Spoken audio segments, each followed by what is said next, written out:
Assalamualaikum warahmatullahi wabarakatuh. Halo semuanya.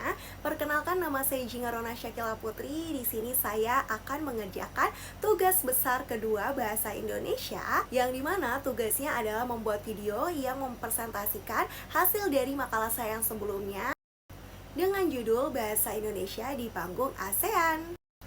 Kita mulai dengan slide yang pertama, yaitu latar belakang dan juga konteksnya. Status quo saat ini berdasarkan Piagam ASEAN pasal 34, bahasa Inggris adalah satu-satunya bahasa kerja resmi organisasi yang bertujuan untuk efisiensi komunikasi antar anggota yang majemuk. Aspirasi Indonesia sebagai negara dengan ekonomi terbesar dan populasi terbanyak 40% dari anggota ASEAN, Indonesia memiliki aspirasi kuat untuk menaikkan status bahasanya menjadi bahasa resmi yang kedua. Potensi kultural dan demografis. Lebih dari 280 juta penutur menjadikannya bahasa yang paling banyak digunakan secara natif di kawasan ini. Lingua franca historis. Akar bahasa Melayu menjadikan bahasa Indonesia mudah dipahami oleh penduduk Malaysia, Brunei, Singapura, dan juga Thailand Selatan. Sistem penulisan Latin dan juga struktur tata bahasa yang relatif fleksibel memudahkan penutur asing untuk mempelajarinya. Kekuatan soft power. Program Bahasa Indonesia bagi penutur asing atau BIPA telah berkembang pesat. Saat ini bahasa Indonesia diajarkan di lebih dari 45 negara. Ekonomi digital. Indonesia merupakan pasar ekonomi digital terbesar di Asia Tenggara. Penguasaan bahasa Indonesia menjadi aset ekonomi yang penting bagi pembisnis dan pekerja asing di kawasan ASEAN. Tantangan dan juga hambatannya sendiri adalah pesaing dialek. Adanya variasi dialek antara bahasa Indonesia dan juga bahasa Melayu atau bahasa Malaysia dan juga Brunei yang seringkali memicu perdebatan politik identitas mengenai bahasa Melayu Raya.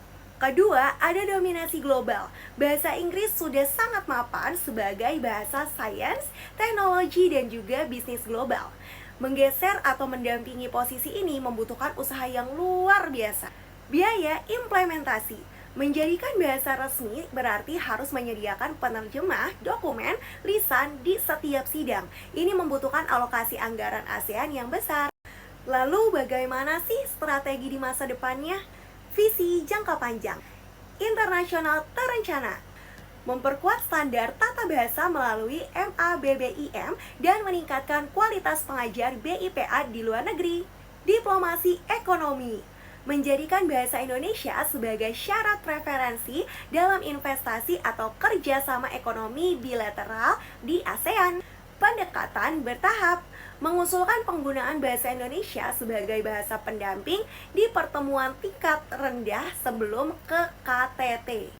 Kesimpulannya, jalan menuju bahasa resmi ASEAN bukanlah lari cepat, melainkan maraton diplomasi.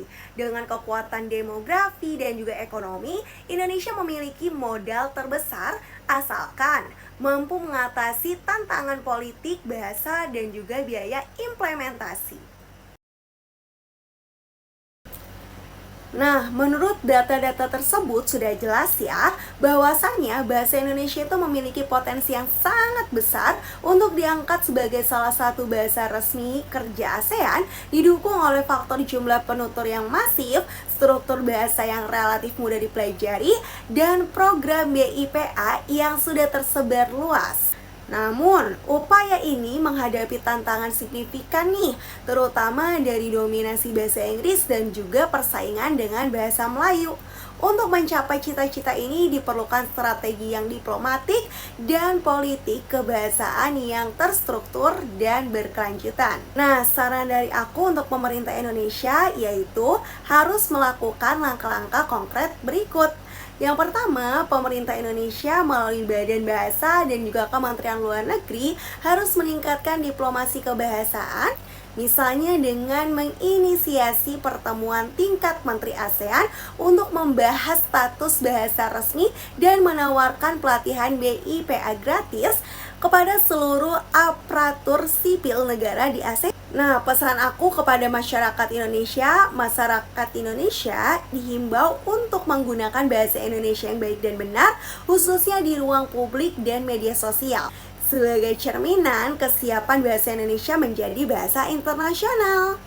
Kepada intuisi pendidikan, lembaga pendidikan dapat memperkuat penelitian terkait internasional bahasa Indonesia serta aktif menjalin kerjasama pengajaran BIPA dengan perguruan tinggi di negara-negara ASEAN. Pesan aku untuk anak muda di luar sana, kita boleh loh mempelajari bahasa asing sebanyak-banyaknya, tapi jangan pernah lupa bahasa kita dari sejak lahir, yaitu bahasa Indonesia.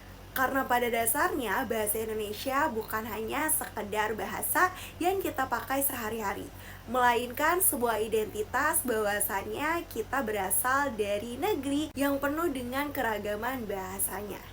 Jadi gimana nih menurut kamu? Bahasa Indonesia itu layak gak sih buat masuk nominasi untuk menjadi bahasa internasional? Kalau menurut aku sih layak banget ya, karena banyak banget yang udah pakai bahasa Indonesia di zaman sekarang. Bukan hanya rakyat Indonesia, tetapi rakyat asing juga banyak yang mempelajari bahasa Indonesia.